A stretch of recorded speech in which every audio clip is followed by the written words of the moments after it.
Merhaba geri havalı hogrin qedir bilind. Hebûna miletan xwe di nava çend stûnên sereke de diveşêre.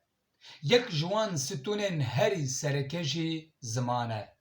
Ziman hebûna miletan e. Ziman hebûna netewan e. Mixabin. Dagirkerên welatê me bi sedîn sala ye ji bo ku zimanê Kurdî bimre, bêpişaftin, asîmle bibe çi ji destê wan hatiye kirine. Zimanê Kurdî yek ji zimanê herî dewlemend, herî kevnare, herî dîrokî yê rojhilata navîn e. Zimanê me gelek biqedr e, gelek dewlemend e. Tenê li Tirkiyê ji avakirina komara Tirkiye hetanî îro bi dehan ziman wenda bûn. Qediyan, mirin, hatin asîmlekirin û niha tune ne. Mixabin zimanê Kurdî jî dibin wê xetereyê de ye. Divê em li vî zimanî xwedî derkevin. Li vî welatî dayîkên ku yek peyvekî bi Tirkî nizanin, zarokên ku yek peyvekî bi Kurdî nizanin mezin kirin. Ev yek ji qetlîama Helepçeyê mezintir e. Ev yek ji qetlîama Dêrsimê mezintir e. Ev yek ji qetlîama Geliyê Zîlan mezintir e. Tunekirina zimanekî, qetilkirina zimanekî, asîmlekirina zimanekî, qirkirina netewekî ye.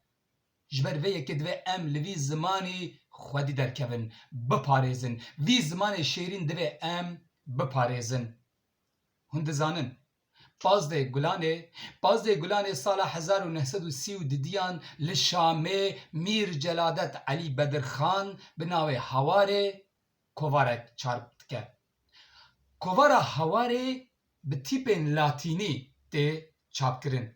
Ji ber vê yekê em Kurd Pazdê Gulanê weke roja zimanê Kurdî, weke cejna zimanê Kurdî pîroz dikin. Cejna zimanê Kurdî pîroz be.